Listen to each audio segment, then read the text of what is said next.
veo que por primera vez en por lo menos mi historia profesional vamos a tiempo en la agenda. Y bueno, realmente es un logro importante.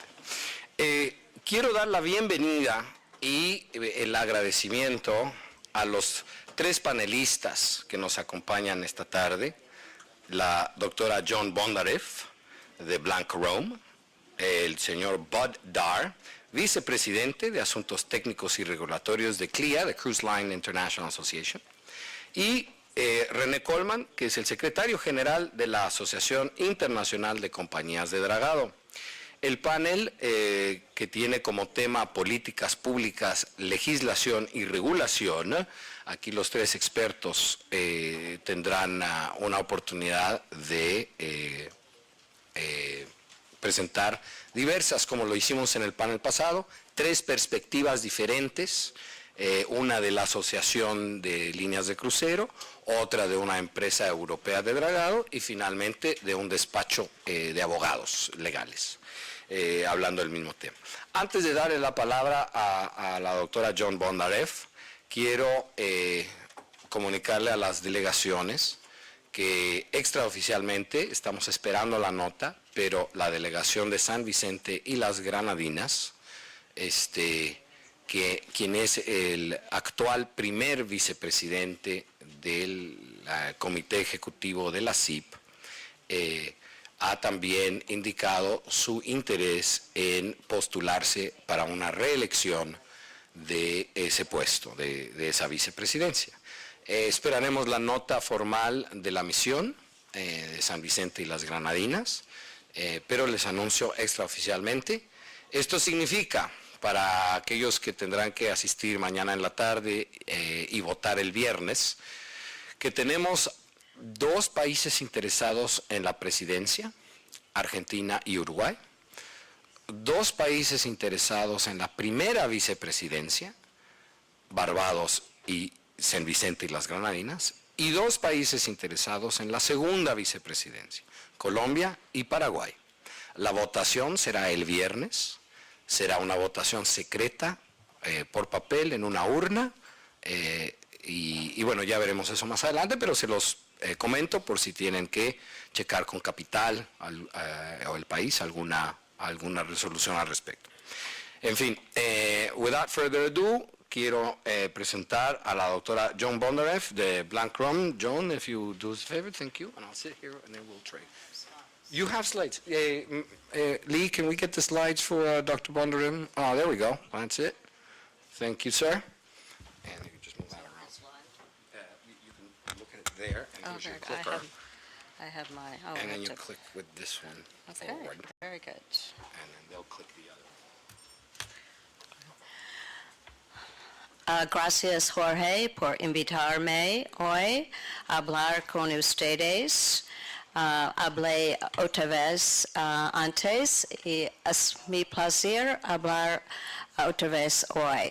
Pero ahora yo voy a hablar en inglés, pero me gusta hablar mi español un poco, así.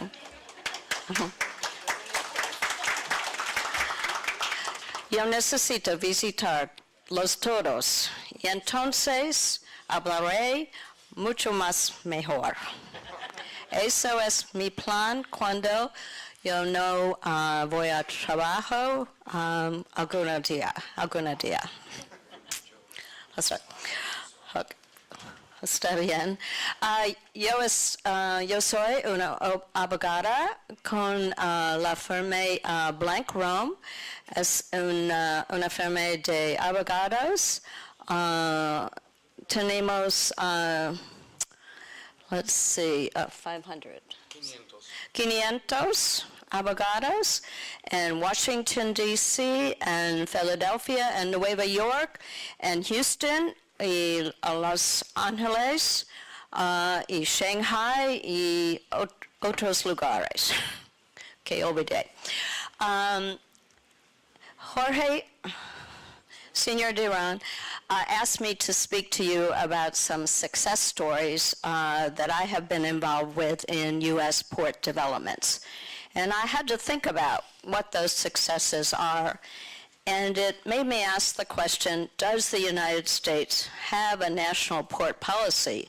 And if so, what relevance does it have to your countries and your ports? So you'll see whether I answer the question as I go along. These are the things I'm going to discuss briefly today.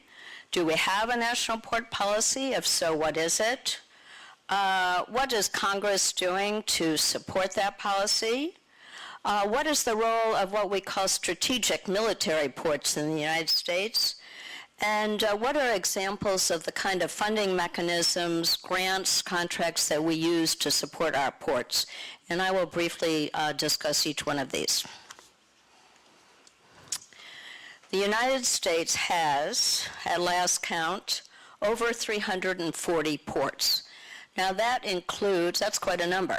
That includes our ocean ports on the Atlantic and Pacific and in the Gulf, as well as the inland ports we have on the Great Lakes and up and down the Mississippi River.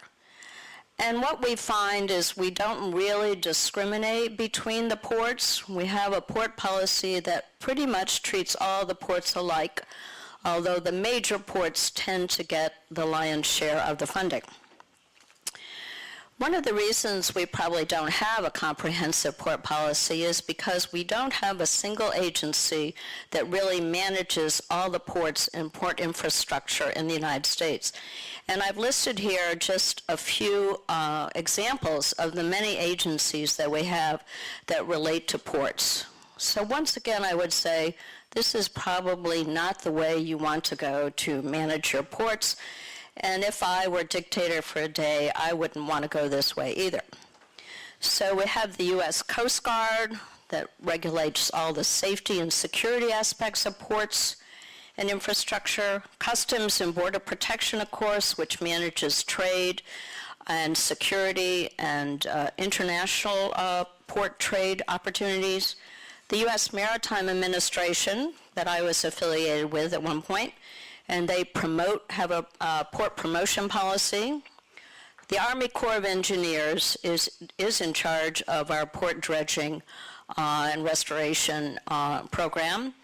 The EPA provides our environmental regulations, and at the Department of Homeland Security, within that department, FEMA, which you think of as the all hazards agency responding to storms, etc. Actually, they administer our port security grant program.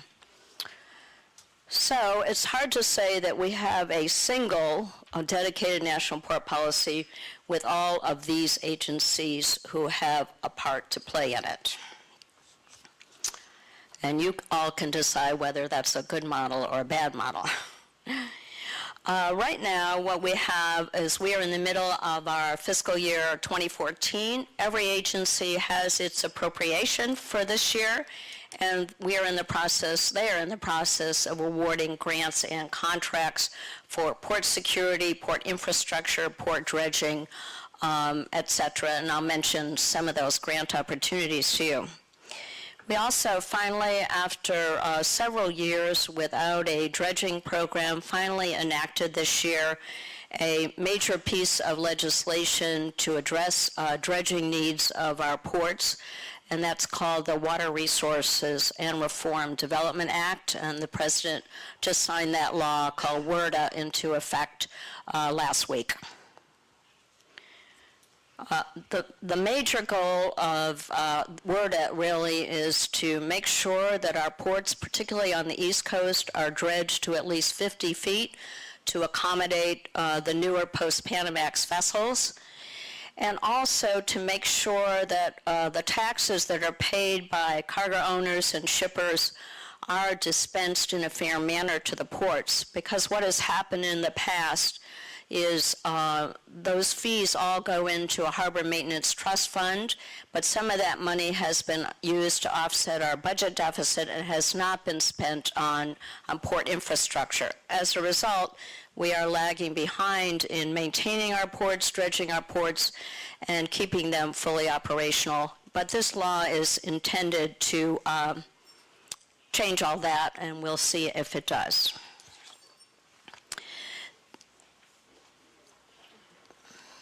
This is just a brief summary of the highlights of the Water Resources and Reform Development Act that Congress finally passed after about 5 years without dredging legislation. It finally passed with bipartisan support and a strong vote in both the House and the Senate. And as I said, President Obama signed it into law. And if you want more information on our water resources law, the firm just issued a new maritime advisory that you can find on our website, blankrome.com, which describes in greater detail what WRDA does for ports. One of the key functions, besides spending more money on port infrastructure that WRDA did, is really try to legislate an environmental streamlining process. And that's something that might be useful for your countries and your ports. It was taking so long for the Army Corps of Engineers to prepare feasibility studies and conduct environmental reviews under our environmental law called NEPA. And it was going through so much bureaucracy that everything was really slowed down. So what this particular law directs is that the Corps of Engineers is only allowed to spend 3 years on a feasibility study, $3 million for it, and it only has to go through 3 levels of bureaucratic review. So we'll see if this can expedite the process and allow the funds to be spent more quickly. The other major legislation that's going to affect freight trade and infrastructure is what we call MAP 21. MAP 21 is actually just an acronym for our highway bill. Usually the highway bill, which is passed every few years also, provides major funding for infrastructure in the United States, particularly roads and highways and bridges, but it's also used increasingly to provide money for freight transit areas and for ingress and egress into and out of U.S. ports. This bill has already been reported by the Senate Environment and Public Works Committee, and it contains a new program called a National Freight Program to designate what are the key highways and roads in the United States that should be encouraged, should be developed, should have the most money spent on so that cargo moves better internally in the United States. And I'm working with a coalition of ports to make sure that freight title doesn't just stop at the edge of a port, but goes into the ports and provides better access to those as well. So that is just a legislative opportunity that's still a work in progress. We also have a system in the United States of something called strategic ports. There are only 22 of those. Those have been designated by the Secretary of Defense and the Administrator of the Maritime Administration to handle priority shipments of material, cargo, and personnel for military emergencies, for wars that we may conduct, as well as national emergencies. And those ports are under an obligation to make those ports available in 48 hours notice to transport military cargo and personnel. And in exchange, they receive a preference for cargo to be transported by the military. Getting down finally to what are the success stories and how do ports benefit by federal funds. This is a list of the grants that we have provided to ports. They again come out of several agencies, but they run the gamut from port security grants to TIGER, which are infrastructure intermodal grants, to EPA grants for cleaner diesel engines and connections between ships and the ports, to the dredging funds that are provided out of the Harbor Maintenance Trust Fund, and finally to a Port Infrastructure Development Fund that was recently authorized but hasn't been funded yet. So you can see these are the kinds of programs we have at the federal level to support our ports, and every year they have to be funded in our annual appropriations. And these agencies are in the process right now of collecting applications. They're always a competitive process. For example, on the intermodal grants, Although there's only $600 million in the budget, I know they received over $1 billion worth of application. So there's a great demand for these grants, and ports are eligible to apply for most of these. Finally, this is just a few examples of success stories where I have helped some ports to get some of this money. Ports, as I've said, have received Tiger grants to build out their harbors. They've also received property conveyances from closed facilities, closed federal facilities, including closed military bases. Ports here are eligible to receive that property virtually at no cost, provided they maintain it as a port in perpetuity. This is another example of a port security grant. Private tenants and owners and operators who reside within our ports. The ports are largely, of course, publicly managed, but then companies are, the terminal owners and operators are largely private within the publicly managed ports. And those private tenants are eligible to receive several of these grants as well. And even companies that operate passenger vessels, cruise vessels between ports are eligible to receive some of this grant funding, and they can update their diesel engines with grants from EPA, for example. And of course, finally, when appropriations are made out of the Harbor Maintenance Trust Fund, that is going to be the largest sum of money that is going to be able to be spent for U.S. ports to do dredging as well as maintenance of their waterways within the port structure. The U.S., of course, still is lagging in terms of paying for port infrastructure and all infrastructure for that matter. A couple of years ago, the Association of Civil Engineers came out with a report and basically rated the United States as having only a D+ in terms of how it provides for its vital infrastructure, and estimated a shortfall of over $3 trillion by 2020. So while we've done well by getting WRDA passed, we're still far behind in terms of funding. So in summary, we don't quite have a U.S. national port policy. It seems to be fairly ad hoc, fairly disjointed. On the other hand, most of the ports seem to favor it, seem to work within the confines, and they do get support from many federal programs and agencies. You just have to navigate those rules and regulations.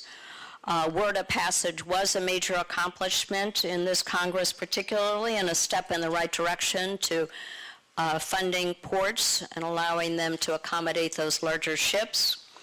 And we're hopeful that the reauthorization of our highway bill will include a freight program that incorporates ports and port infrastructure as well. So in conclusion, I would say, please follow our successes and don't look to us for failures. And I wish you all the best, and happy to answer questions later.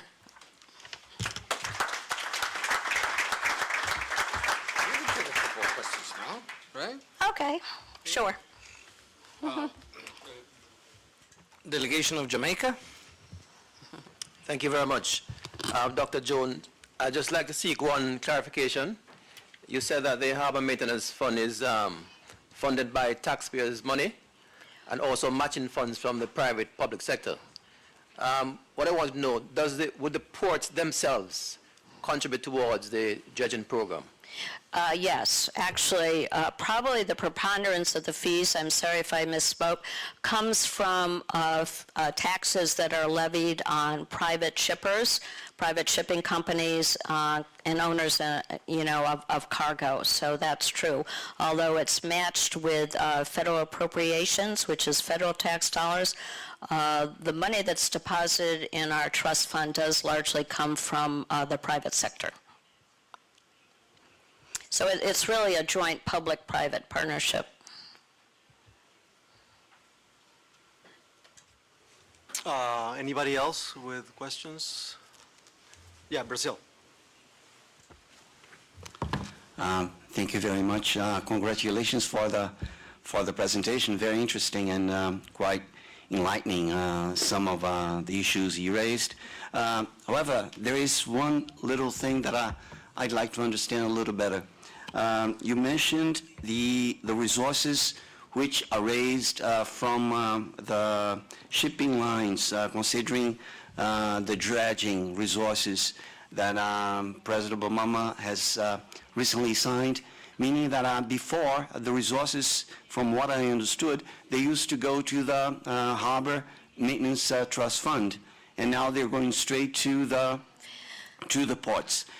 I also, well, that's great to hear, because, I mean, of course, you're going to be concentrating a lot on the resources on the dredging. However, I'd like to know how, I mean, the trust fund, from what I understand also, was used basically for cross-subsidy. Since now you don't have the fund anymore, or these resources, they're not going to the fund, how are you going to, how are those ports which don't have enough resources for the dredging be able to cover their expenses? Well, I just want to clarify one thing, which is, for the first time, this law requires that over a number of years, maybe 5 years, 100% of the fees deposited in the trust fund will now be used by the Army Corps of Engineers for dredging and maintenance of ports. So the money is still collected and is still deposited into the fund, but there is a new direction that all the money in the fund eventually is going to be used for the purpose for which it was originally designated. So I just want to clarify that. And I think I understand, and I've been told also, that the money has to be further appropriated by the Congress in order to make sure that that obligation is met. I forgot. You had a second question, but I'm sorry. Was there a follow-up on that? Actually, I meant the cross-subsidy. That's right. That's right, the cross-up.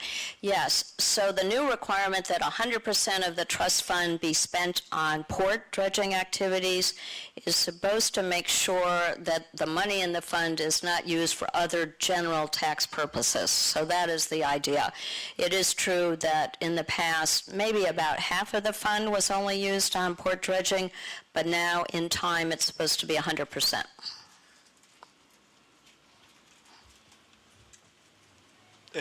Anybody else with questions? Well, thank you, Dr.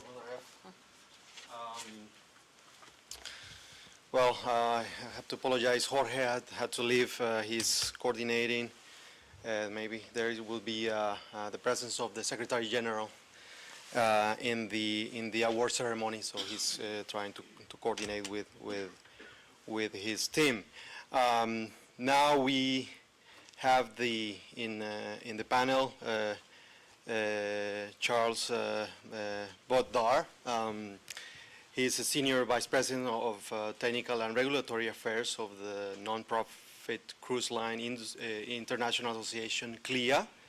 Bodar is responsible for the cruise industry's interest in shipboard operations, safety, security, environmental stewardship, emergency response planning and exercises, medical facilities, public health matters, both in the U.S. and internationally. He also coordinates and represents the industry with regard to regulatory and legislative matters. He left the U.S. Coast Guard in September 2010 after 17 years of service in a variety of roles, both military and civilian. And he also has participated representing the U.S. at the IMO. So with further ado, I will give the floor to Mr. Dar for his presentation. Thank you. I'm sorry that nowhere in my biography does it say that I'm fluent in either Spanish or French, but I'll do my best in English, and I hope you'll follow along and humor me. Joan is a tough act to follow, and I won't be trying in Spanish as you did.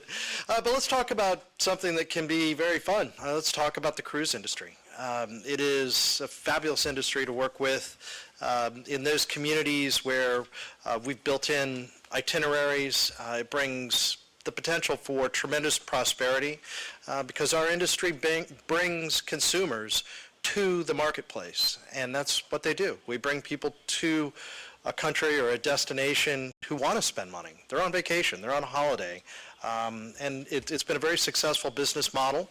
And I'll talk to you a little bit today about what our association is, how the industry is put together, how we represent them, and then I will also speak a bit about how we are regulated at a variety of levels. And then I thought it might be interesting to you because we do interface with ports on environmental issues quite frequently, to talk specifically about a couple of environmental issues.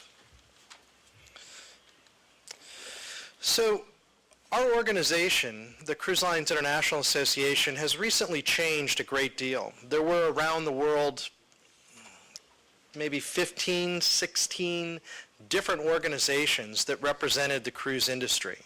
And now, with one exception, the Florida and Caribbean Cruise Association, which we work closely with in partnership, all of the other associations are now part of CLIA and have CLIA in their name, and they're part of our larger organization. So the goal is we are one industry, and we're a global industry.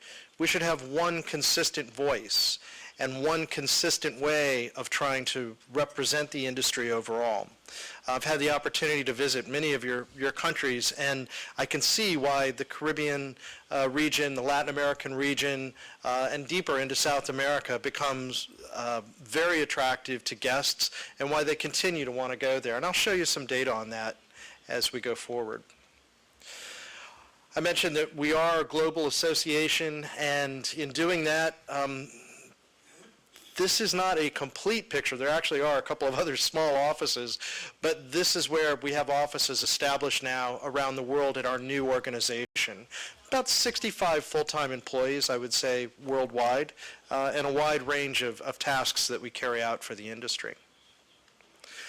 Our organization, I particularly lead the global technical and regulatory team. So all of the things that could go wrong on a cruise ship: safety, security, environmental stewardship, labor affairs, legal affairs, public health, medical. Those are the things that my team focuses on.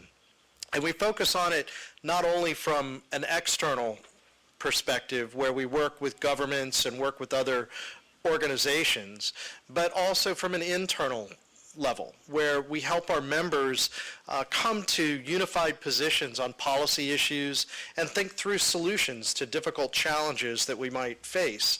And then we come up with a strategy of how we might either, through the industry or externally, execute that strategy to deal with a challenge, no matter which of those areas it might be in. We have regional teams, which I showed you the previous slide. We have varying degrees of capability on the policy side, the technical and regulatory side, in these offices. So for example, our office in Brussels, which is the headquarters of CLIA Europe, has a lot of capability to do policy work themselves. The same with CLIA Northwest in Canada. But if I go to Southeast Asia, for example, there's very little capacity there. So my team at the global level assists them locally. In Latin America in particular, we have an office in Brazil, CLIA Abramar, Brazil, and we're currently trying to make that an even more capable organization there. So I mentioned how we work inside the industry. We do that largely through a series of advisory committees. We don't have to be the smartest people, myself and my team. We're the trade association. The people that have the most depth in these subjects, all the ones I mentioned, typically reside within the cruise lines themselves. So we try to bring them together to draw the best out of them and help consolidate their views into something that we can use to work with governments, or just maybe make our ships safer or more secure or more environmentally sound. And we do that on an international, a regional, national level, and even a subnational level. Some subnational jurisdictions in this region operate like their own countries sometimes, and it's important that we engage with them as well. We represent over 60 cruise line members. That number varies a little depending on how you add it up, so we usually say over 60. And we represent over 95% of the global cruise capacity. Before we globalized all the associations, it was a substantially smaller number. It was probably in the neighborhood of 70 or 75%. But now we can reach a much broader group of cruise lines than we could before. We also represent 50,000 travel agents through 13,000 different agencies that are members of ours, and over 200 executive partners, which in some cases are countries. The Bahamas Maritime Administration, which is an agency, or Bahamas Maritime Authority, sorry, which is an agency of the Bahamas government, is one of our executive partners, but it's also vendors like Coca-Cola or shipyards that build our ships. We used to be able to fit this all on one slide very easily. I use this now because it takes two slides and they're both very full. So you can see it's a very wide range of operators, and they range from very little tiny ships that might have less than 100 people to the largest ships in the world that might have 6,600 passengers and 2,200 crew members when they're at their actual maximum capacity, and everything in between. Talk to you a little bit about what's happened over time with the size of cruise ships. On this side, this is gross tonnage, which is just a volume measurement of a ship. It's not really more complicated than that. It's just how you measure the volume, so small tonnage, big tonnage. And over time, years. The modern cruise industry really started in 1970 or so, just maybe a little after that. So you can see there just aren't that many ships here. But over time, there became more and more and more ships. The trend is towards larger ships. A 150,000, 160,000 gross tonnage ship will typically have between 4,000 and 4,500 passengers. And it's become kind of the mainstream now for where new construction is happening. There's two very big exceptions up here, and they're in the 220,000 gross tonnage range, and they're the ships that could carry at maximum capacity, maybe 6,600 passengers. That's what I want to point out is the largest ships are not getting bigger. The average ship size is getting bigger. There's a lot of operational reasons why that makes sense, one of which is looking forward. We're not constrained by the existing size of the Panama Canal anymore. There's still an air draft issue with the Bridge of the Americas, but there's also a lot of economy of scale in operating a larger ship. It doesn't cost that much more money to have operation of a 150,000 gross tonnage ship compared to a 100,000 gross tonnage ship, compared to the larger number of passengers that you can carry and generate revenue and bring to your ports to spend their money ashore. This here shows as the gross tonnage is increased, and here again, this is the outlier. That's the very largest ship. There are two of those right now, and there's one under construction and one on order, but they're not getting actually bigger. Right now, that seems to be an outlier, those four ships. And this is the size where you're going to see ships really kind of congregate going forward in new construction. But what it shows is, although the ships have volumetrically gotten much larger in tonnage, they haven't necessarily gotten that much longer. So the needs tend to be more side to side and breadth rather than length. And that's just the shape of ships as they're being constructed today. Capacity, again, these are the larger ships right here at the 220,000 or so gross tonnage size. This is the concentration of most of the new construction right now. This line here is the size of the crew. This line here is the size of the passengers. And if you think about it, that ratio has stayed relatively constant. There's approximately 2.2 passengers for every crew member on average, and that hasn't changed a whole lot, because even though the operational crew might not have to get much larger to operate the ship, the hotel staff, which is really the bulk of the people on board, the people that make the meals, the people that clean the rooms, the people that dance and sing and entertain the customers and maybe take them ashore, that ratio kind of has to stay the same. So that's why you've seen the size of the crew grow consistently, more or less, with the size of the passengers. This should interest you. This is worldwide based upon itineraries of ships in 2013 and 2014 and their capacity. I can't tell you the ships, exactly how many they carried. I can tell you that by capacity, this shows the trends in the variety of markets. Our business works so that the ship is pretty much full. We might not fill every berth, but we're going to basically have 2 people to a room in every room. That's when our business works the best. What changes in our business is the price that we can charge in order to get people to come on board and fill those rooms. And we adjust capacity based on the market. So you can see in Alaska, capacity actually dropped from 4.8% of the world market in 2013 to 4.5% in 2014. A significant factor in that, and this is important, is the establishment of the North American Emission Control Area, which substantially increased the fuel costs to operate in that region. If that is duplicated in other regions, I can say almost with certainty in the short term, cruise ships will go somewhere else where it is more profitable. So there's always balancing to be done, and it's important to do this between environmental benefit and economic cost to make sure that we're getting a good return on investment as a community for the cost of that, but it needs to be thought through very carefully. I'm not sure the people that established this emission control area expected Alaska to decrease that much, but it did, at a time when the industry overall continues to grow. The Caribbean, as you can see, and this should be of a lot of interest to you, has gone up. And one of the reasons for that is the Mediterranean went down. One of the really good things about this business is that when market conditions change, you can move your attraction, your investment. You can move it somewhere else where the market conditions are better. And then you can move it back if you need to.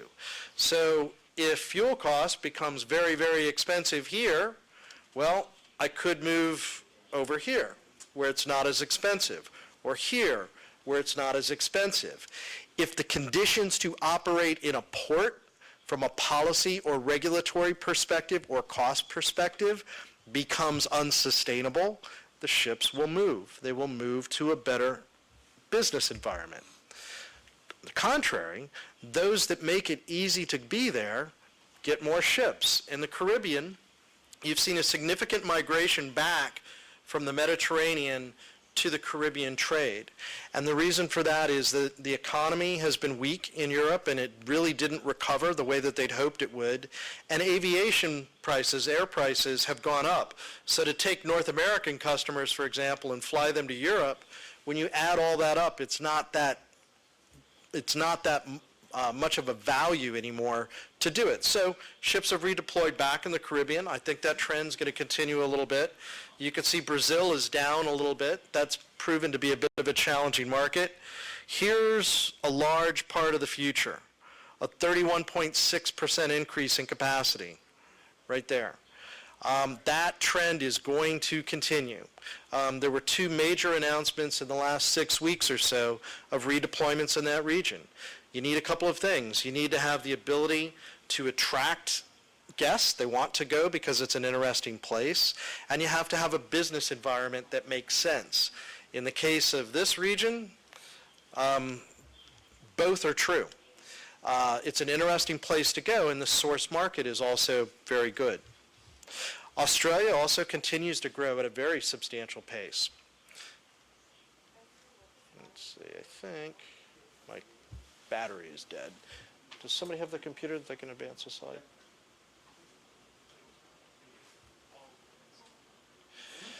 This should be of interest to you as well. The front bars here, this is 2005 to 2006. Then the purple in the middle is 2008 to 2009. And this is about where we are now, where we have data for 2011, 2012. You can see, for example, the Bahamas volume has increased dramatically. The trend overall has been to increase volume of passengers. Where that hasn't occurred, something is wrong in those locations. Something is wrong for the business environment, perhaps there are safety concerns, perhaps for the passengers, perhaps the economics aren't right, perhaps the infrastructure is not right and can't support the market. Next slide, please. Wanted to talk about how we're regulated.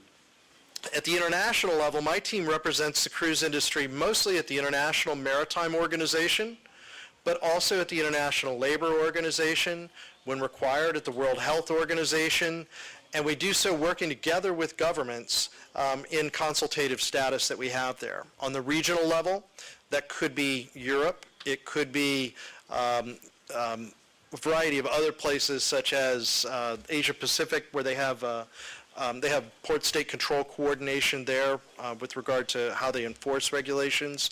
At the national level, many of your individual governments we have worked with directly. We work with the United States government, obviously, quite a bit. And subnational, I mentioned, that might be a subnational state like Jalisco in Mexico or like California in the United States.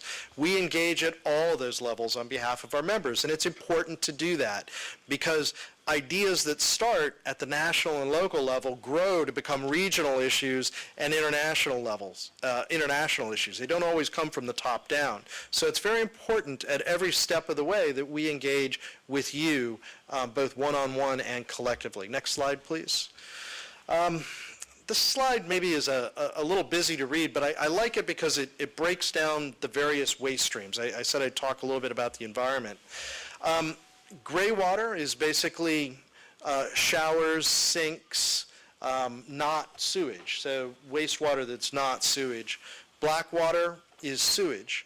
Our industry, by policy, even though regulations might allow for it, do not discharge untreated sewage anywhere, and that's a mandatory policy by our industry, of our members worldwide. Bilge water collects machinery space waste, and it has to be treated before it can be discharged. Sludge is heavy oil that's left over just from the normal operation of the engine room. Garbage, there's been a dramatic change, which I like to think of as catching up with us as an industry, because we were far ahead on this, where at present the rule now is you don't discharge any garbage, and there's just a couple of small exceptions. From our ships, the one that's relevant is on certain conditions, we can grind food waste to a small level and discharge that. And one of the reasons that's an exception is it could create a health hazard if it's stored on board, but it's also been demonstrated to actually be more helpful to the environment in many cases rather than harmful. So that's the one exception. But things that you would typically think of as garbage generated that gets landed ashore or recycled or burned in an incinerator. And then we have special waste such as electronic wastes or light bulbs, and we handle all those specially. Next slide, please. I mentioned some of our environmental programs. We have policies that are a condition of membership in our association. There are 21 of them in total. You must not only implement those policies, but the president or the CEO, the chief executive officer of each company must personally sign that all of those policies have been implemented, and then they're subject to external auditing as well. Next slide, please. Waste handling procedures, I mentioned. We treat on board when we can, but there's a step I'm kind of skipping. And one of the real secrets to this, and this is where ports can be helpful, is minimizing the potential waste that comes on board. And I'll give you a very simple example. If I have a case of Coca-Cola and it has plastic rings that hold the cans together, do I really need those plastic rings? Why do I bring that on the ship in the first place? Because I never want that to end up in the waterway. So why don't I bring the case of Coca-Cola on board without the plastic rings, and it'll work just fine. So simple ways of better packaging things that come on board so there's less waste to manage, and where it can be managed better ashore is very, very helpful to solving the problem overall. And then we incinerate waste or recycle it or discharge it ashore. Next slide, please. Just a little bit more detail on recycling. If you haven't been on one of our ships, I would highly encourage you to do it. It's an amazing recycling operation. I'm very proud of what we do there. The Energy Efficiency Design Index, the only thing I'll really say about that is that the maritime industry and its regulators are substantially ahead of any other global transportation sector in reducing their greenhouse gas emissions. It ended up being called energy efficiency for political reasons, but it really meant reduction of greenhouse gas production. Every ton of fuel that is burned produces 3 tons of carbon in the atmosphere. I think all of you are very aware of the potential detrimental effects that has to the environment that we all live in. I'm very, very pleased that the International Maritime Organization has regulated in this area. They have done so successfully, and we're continuing to look at other ways that we can reduce the carbon footprint of shipping, including cruise shipping. So that's all that I have for you, and I appreciate your patience in putting up with my poor Spanish and French because I can't fake it at all. But I'd be happy to either answer any questions or defer them. Thank you, Mr. Dar. I don't know if there are questions from the floor at this point. Brazil. Yes, please. Thank you very much for your presentation. Very nice.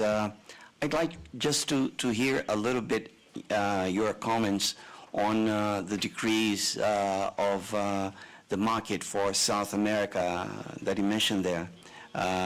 Could you please explain a little bit why you guys, why that decrease has been shown? Yeah, in Brazil in particular, there's great potential. There's a very large and growing middle class. There's prosperity. The economy is outstanding there from an outsider looking in.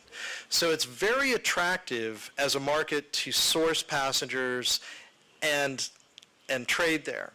But the difficulties have at times arisen from operational reasons and regulatory reasons. And so it's not been as promising as it is, and I think for the future it holds a great deal of promise.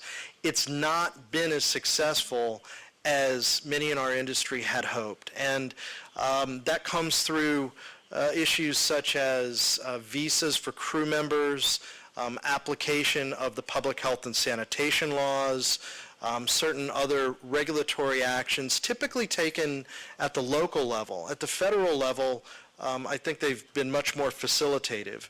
With South America in general, there's a couple of things that draw passengers there, one of which is there's a season where southern South America makes sense to make a quick trip to Antarctica, to that region, and back and visit some some other ports that are in the region.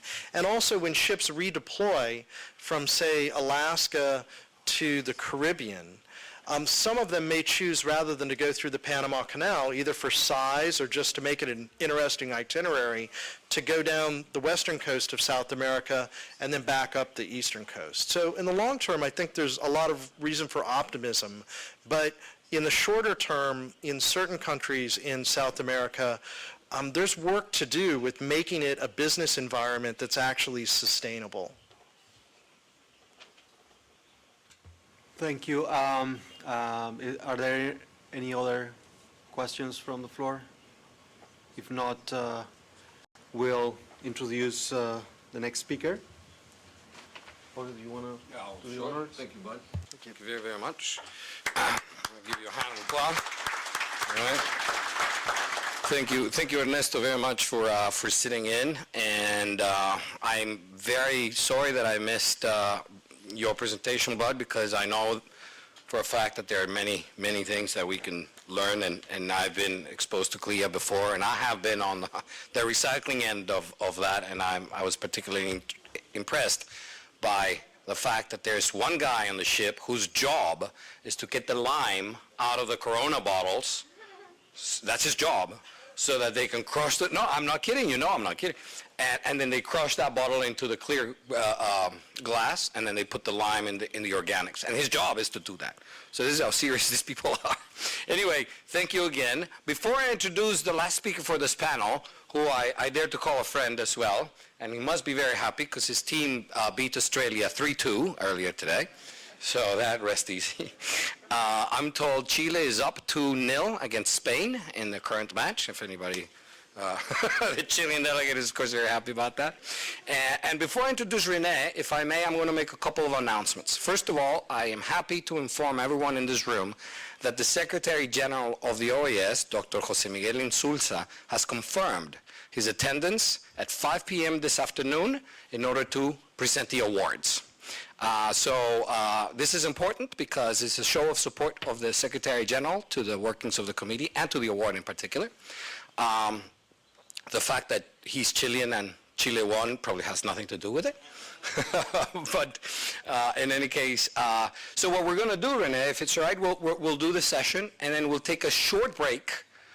I ask everyone to remain here while the staff moves around the head table and puts the chairs and stuff, so that when he shows up, just minutes before 5, we're already in the room seated. He will probably say a few words, and then what he would like to do is he would like to present the awards to the winners himself. So I'm going to ask at that moment that the Peru, as chair of CIP, St. Vincent and the Grenadines, and Colombia as vice chairs, stand up here with us when we present the awards, and so that the whole CIP can present them as an authority. And then he'll just take a seat. There will be no head table, just a couple of chairs. And then once he's done delivering the awards, I will call back the awardees so that they can say a few words about their award. I just needed to tell you this now because we're probably not going to have time later on. So let me introduce Rene Coleman. Rene is Secretary General of the International Association of Dredging Companies, also known as IADC, the umbrella organization for the worldwide private dredging industry. Mr. Coleman studied at the Nautical School in Rotterdam and holds a degree in economics from the University of Groningen in the Netherlands. Before coming to IADC, Mr. Coleman was Deputy Managing Director of the Dutch Landscaping Contractors Association, and as Secretary General of the IACD, Mr. Coleman takes a leading role in promoting the industry's long-standing commitment to environment and sustainability. Please. Thank you. Well done. Does it mean that I'm in the time squeeze? Or? No, you're good. Okay. You're good. Yeah.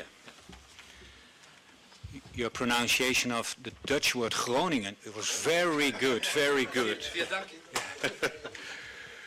Okay, thank you, Jorge, for this introduction.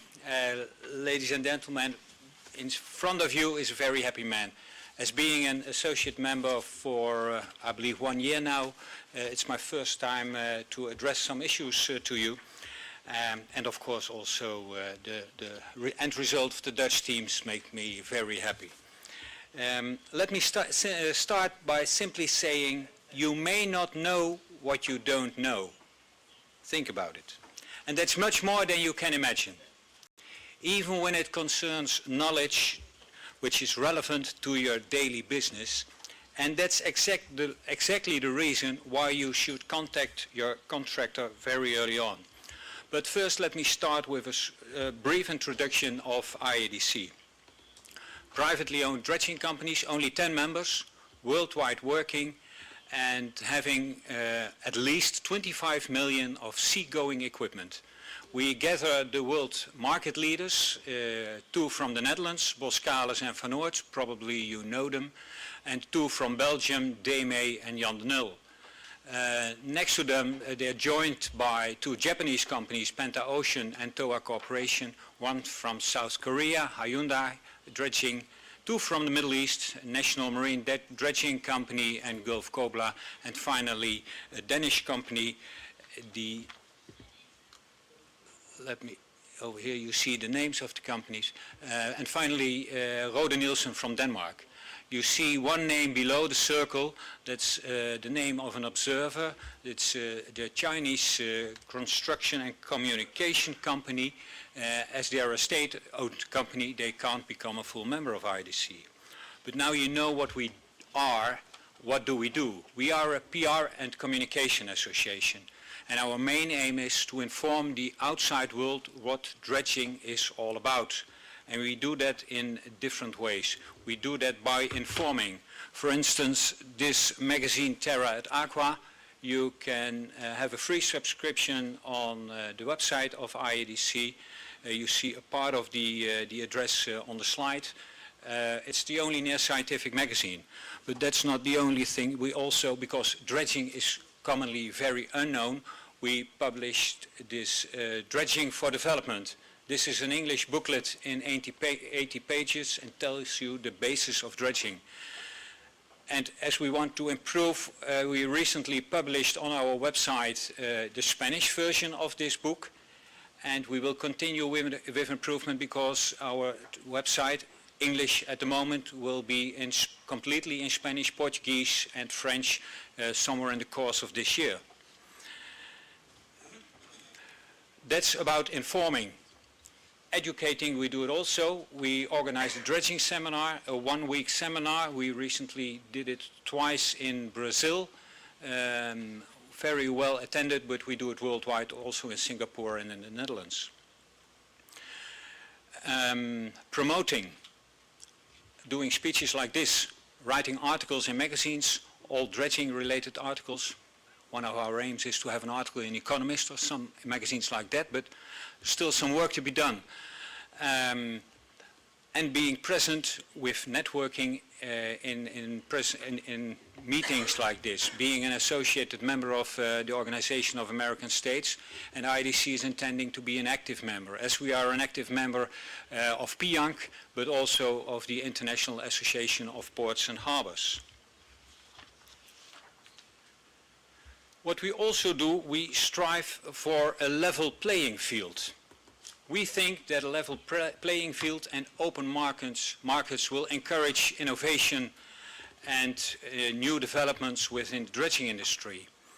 And at the moment, we can see that very large projects like the Palm Islands in the Middle East, of the development, the port extension of Porto da Sul in Brazil, would never have been possible without the mega trailing suction hopper dredgers that are presently working in these kind of projects.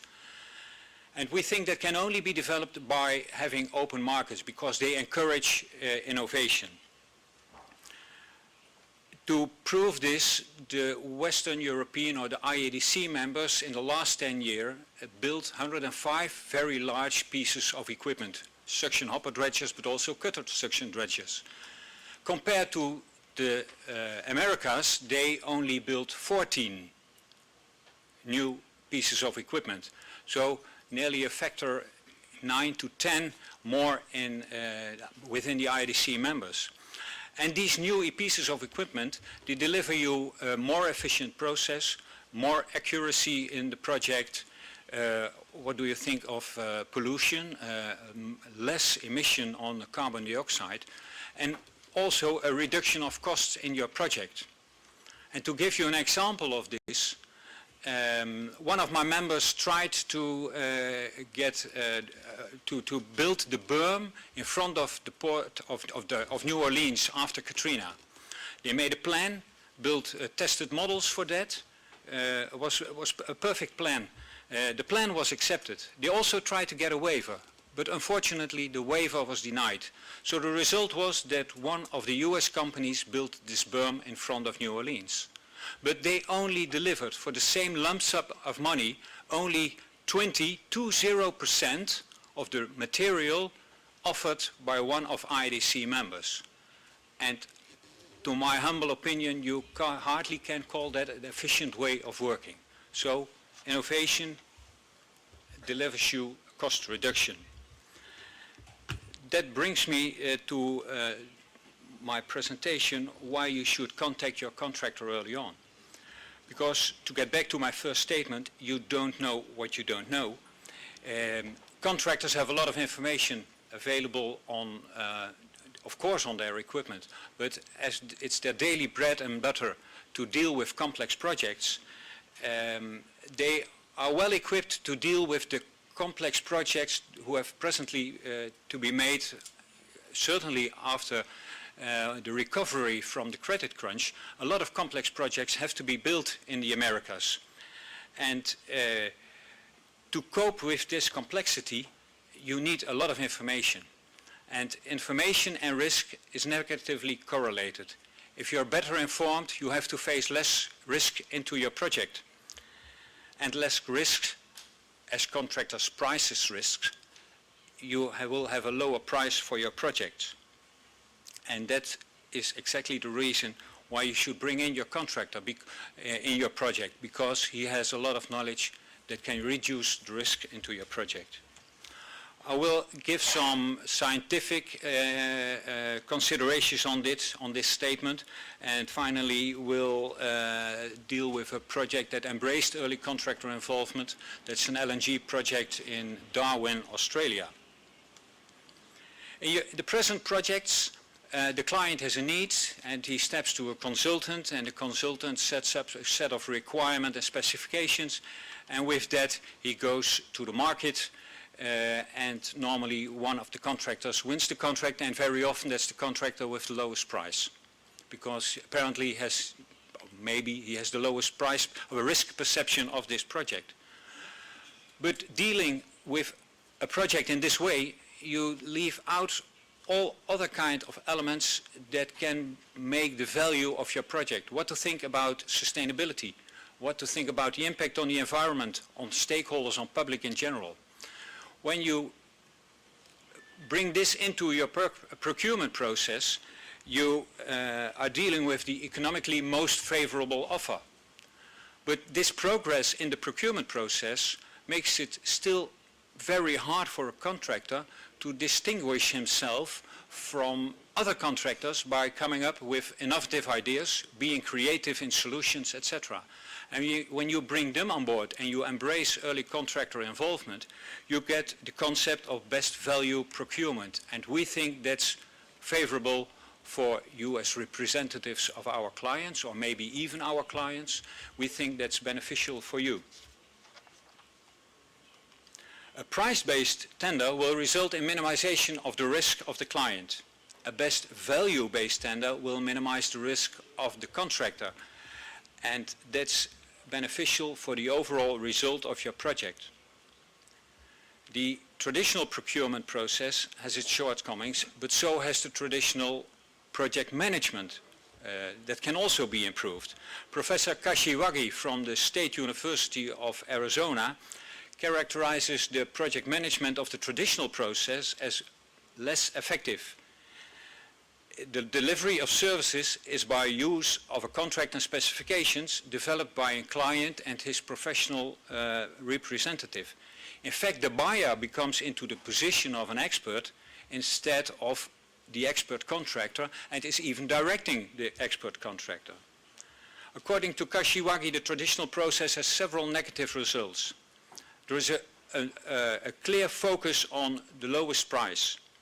It forces contractors to become reactive instead of active and innovative and inventive. And very often the project manager is a non-expert. The earlier mentioned Kashiwagi says that control and enforcement have never been validated as a method to improve the performance and value of your project. In fact, it's the opposite. It has always led to higher costs, more negative impacts, and higher risks. Most of the time, the client's representative sets a minimum set of acceptable standards to identify the required system and services. And when you go to the market and go to your contractors, then the contractor will assume that the client will award the contract based on the lowest price. So the contractor will transform the minimum into his maximum performance, and he drives down both value and performance. A low price, according to Kashiwagi again, will result in a reactive behavior of the contractor, low performance, and a lack of accountability in the process. And then you could say, yeah, scientific considerations, is there any proof? Yes, there is any proof. The Syria report, Selecting Contractors by Value, already from 1998, that report recognizes several contributions contractors can make by offering design alternatives. Some of these contributions are, you can use more cheaply sourced material, the use of manufacturer standards, which will lead finally to a lower purchase price, the perspective of the ease of construction that will often shorten your production time. And finally, look to a degree of repetition. We all know the learning curve concept. Repetition will lead to efficiency gains. That brings me to the way in Europe, in the European Union, the way that procurement is done. And for very simple projects, you can use an open procedure. For more complex projects, as we are talking about the large port extensions and channel deepenings, etc., you can use a competitive dialogue. The competitive dialogue for complex projects, in that the contracting authority find it very often impossible to find the means to satisfy his own needs.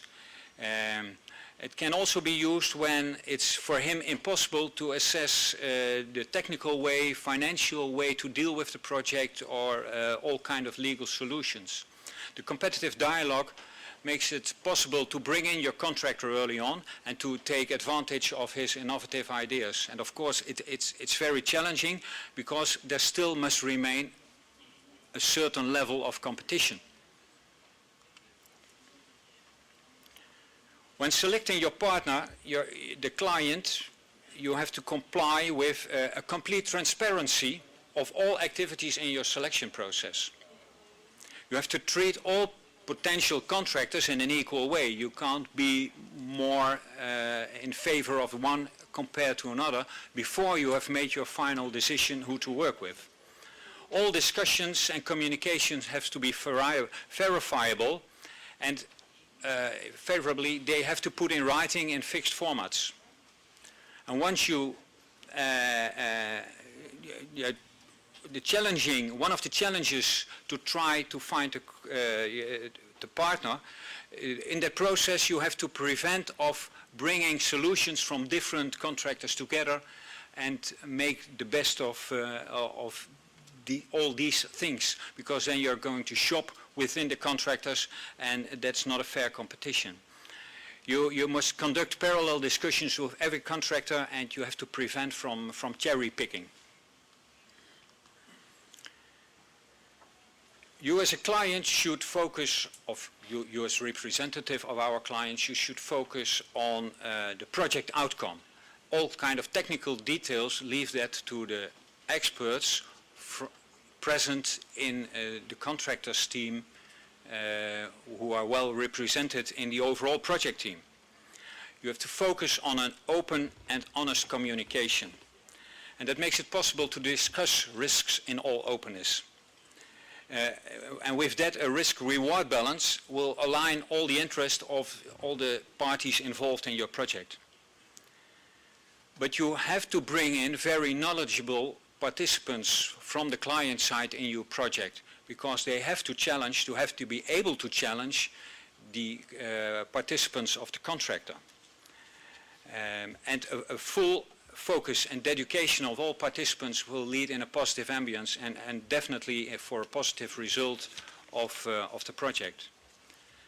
That brings me to the practical example of early contractor involvement. This is a project of Van Oort, the Ichthus LNG project.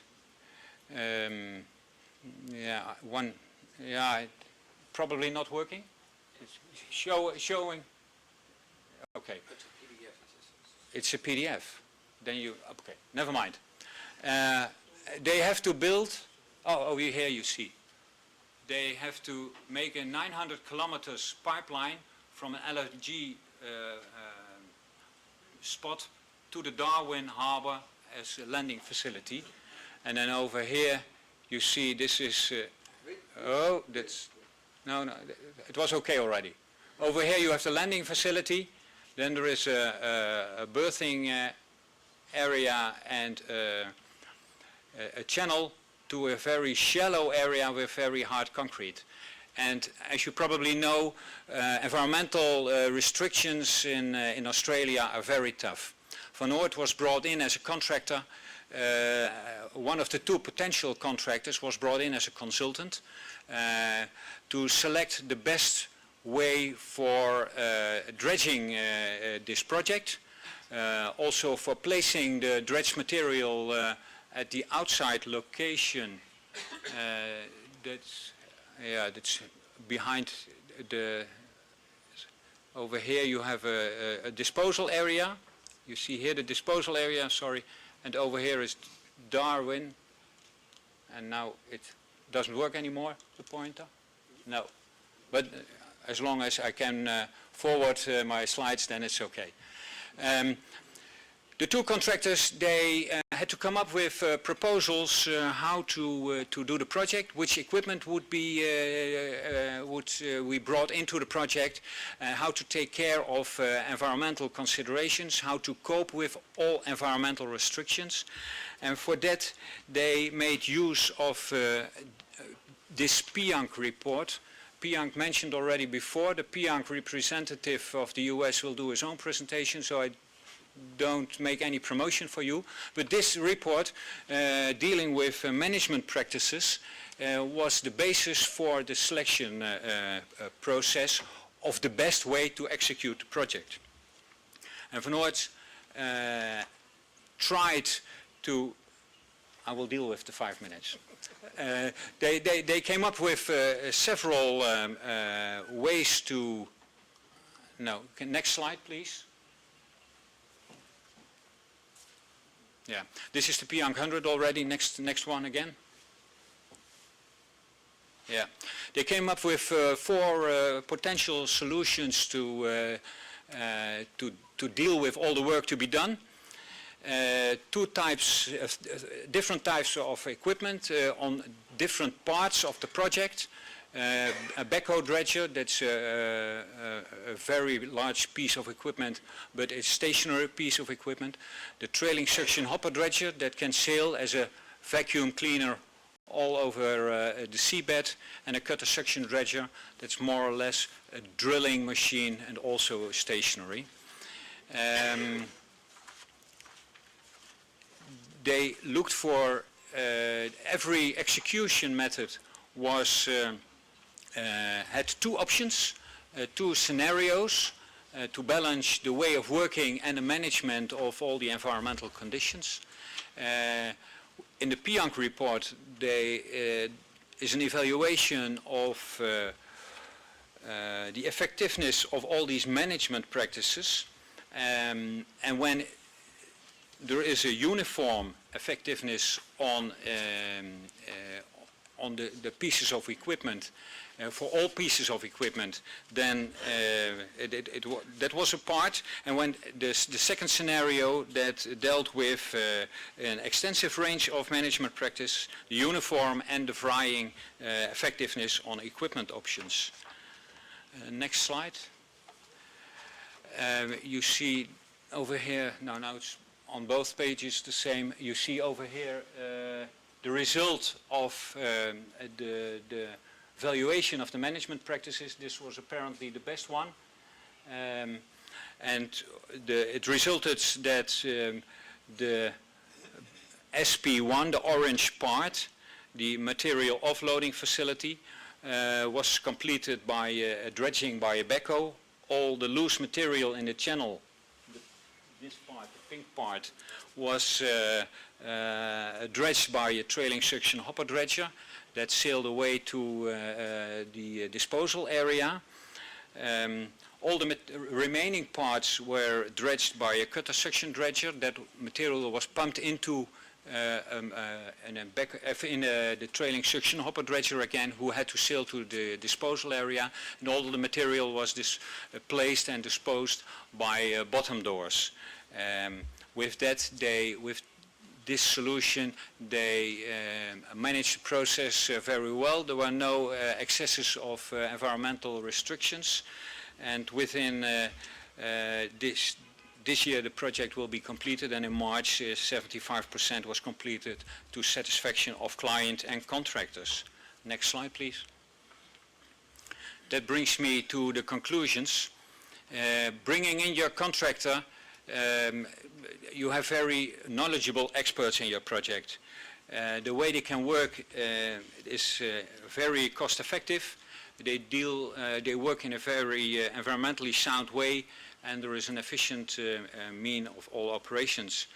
You definitely will have an increase of innovative and creative ideas, and this way facilitates value management, which can help you to identify all risks, and with that a decrease of the cost price. And as I started with, you may not know what you don't know, I hope you know something more what you didn't know, and I hope that knowledge will contribute to future success in all complex projects that you have to execute in your own country. Thank you for your attention.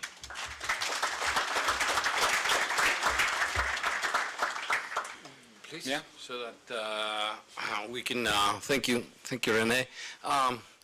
Any questions for Rene or any of the speakers? We'll start with Hopton from the delegation of Jamaica, please. Thank you, Rene, for your interesting presentation. Just one question. Would there be such a thing in your organization as a code of conduct, whether written or unwritten, that would minimize the prospect of a contractor underpricing to win the contract and then there are resultant problems afterwards? Is there such a thing as a code of conduct? We have a code of conduct, but that's very general, and the organization is not responsible for the individual behavior of contractors in their own project, because it takes two to tango.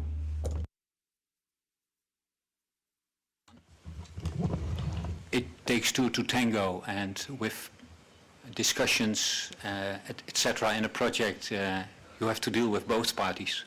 But there is a code of conduct. It's on the website of IDC.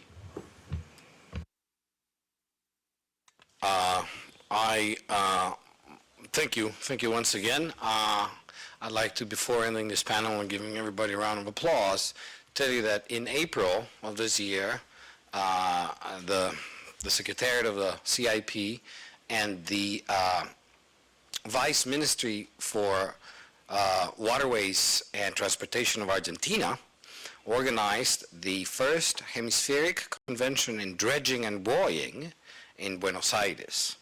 And we had some other representatives there, of course, and dredging was identified as one of the key and crucial aspects, not only of opening up, but maintaining navigation channels open.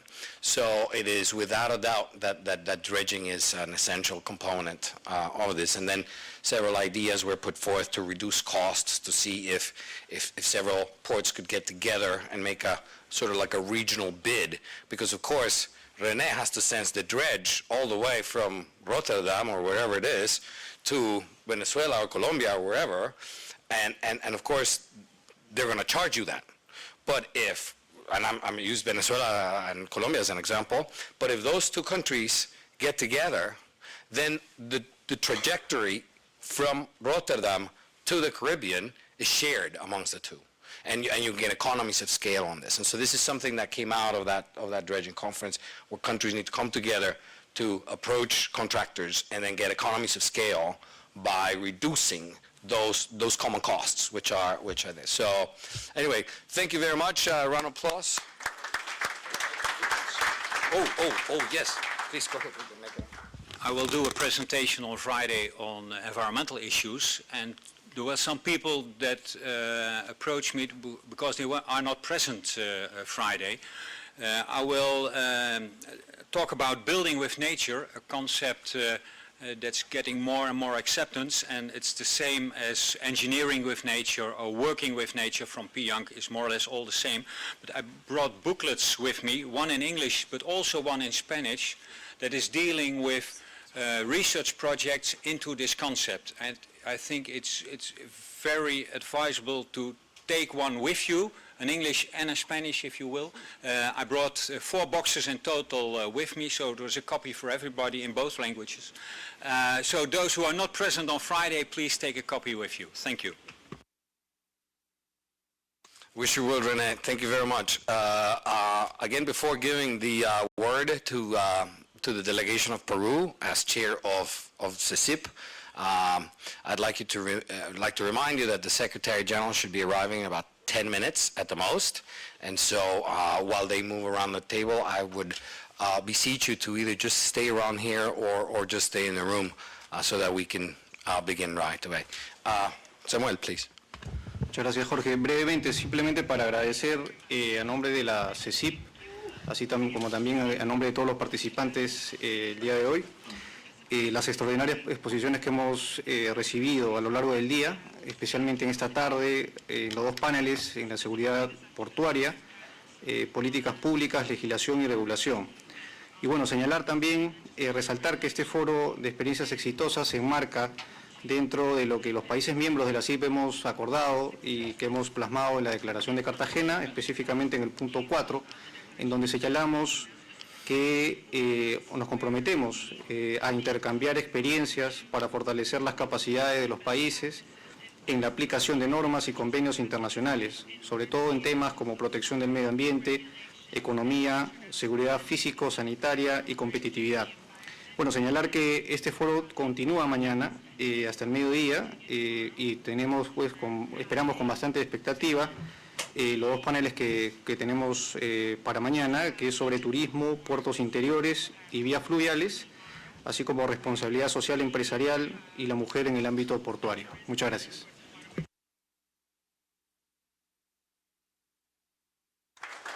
Thank you very much. Thank you very much, Samuel. So with that, we will conclude today's proceedings on the forum. But again, we have the award coming up. You have the awardees in your agendas that were included in your packages. And the way that we're going to do this is the Secretary General, in collaboration with the CIP authorities, will present the awards to the awardees, and we're going to go one right after the other. But he'll say a few words first, and then he'll present the 6 awards, and we'll ask the awardees to go back to the seat. And then once he's done presenting the 6 awards and the honorary mention, I will call the awardees back up so that they can say a few words as an acceptance. So just be close by. Thank you.